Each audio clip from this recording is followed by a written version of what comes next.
तो आज हम बात करेंगे भांडिर वन की। ये वृंदावन के 12 वनों में से वो वन है जो श्री चैतन्य महाप्रभु ने स्वयं विजिट किया था।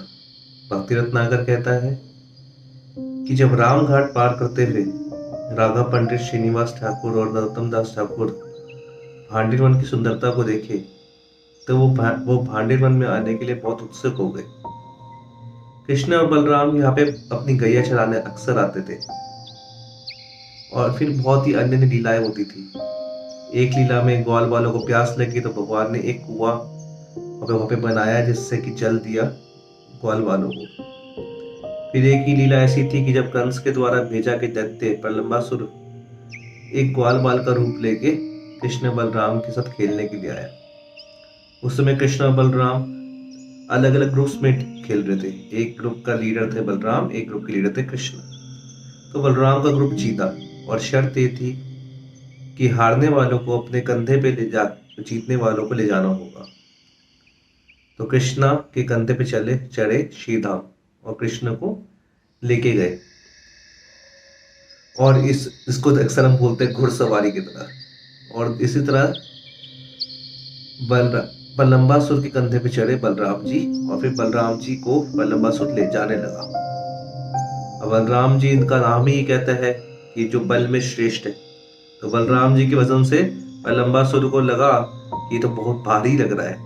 तो बलरामासुर फिर नेचुरली अपने असली रूप में आ गया। और फिर जब अपने असली रूप में आया तो बड़ा भारी दैत्य। उसको देख के बलराम जी को, अरे ये तो छोटा सा ग्वाल बाल से इतना बड़ा भारी दैत्य कैसे बन गया। और बलराम जी जो है कृष्ण की तरह तो बहुत ज्यादा असुरों से युद्ध करते समय टाइम नहीं लगाते।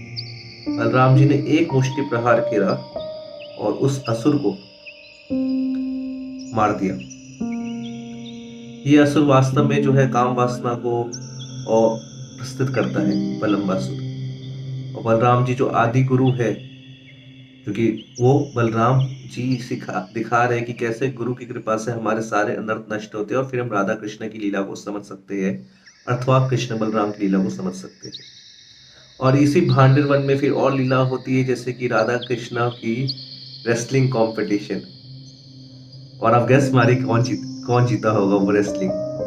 यस, श्रीमती राधा रानी वृंदावनेश्वरी कृष्णा को रेसलिंग के कंपटीशन में हराया। और फिर यहीं पर, क्योंकि बलराम जी ने प्रलंबासुर को मारता तो बलराम जी का एक मंदिर है। और इसी तरह से जहाँ पर ये रेसलिंग कंपटीशन हुआ था वहां पे अभी एक बहुत सुंदर उपवन है। और यहाँ पे इसी भांडिर वन में एक अक्षय वट है या भांडिर वट है, जो कि वृंदावन के 16 फेमस बैनियन ट्रीज में से एक ट्री है। ऐसा कहा जाता है कि ब्रह्मा जी ने जो है यहाँ पे राधा और कृष्ण का विवाह कराया। राधा और कृष्ण का विवाह, हाँ जी, राधा और कृष्ण का विवाह। अक्सर लोग ये प्रश्न पूछते हैं कि राधा और कृष्ण की तो लव स्टोरी थी, उसमें तो विवाह हुआ नहीं था। पर यहाँ पे ब्रह्मा जी ने विशेषकर राधा और कृष्ण का विवाह कराया।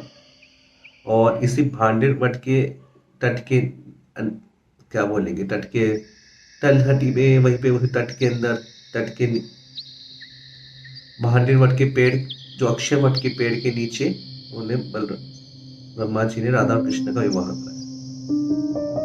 तो आप जब जाएंगे तो वहां पे देखेंगे बहुत विशाल अभी आर्य ऐसा वृक्ष है।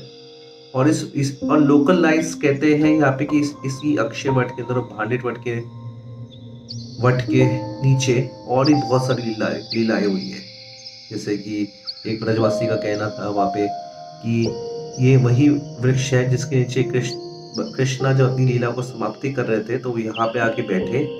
और यहाँ पे आने के बाद फिर वो प्रभास क्षेत्र में गए और प्रभास क्षेत्र से फिर आगे अपनी लीला को समाप्त किया। ऐसी और भी बहुत सारी लीला यहाँ बताई गई है। तो बहुत ही रमणीय जगह है जहाँ पे आप जा सकते हैं कभी, जब भी अगली बार वृंदावन दर्शन करने जाए। हरे कृष्णा।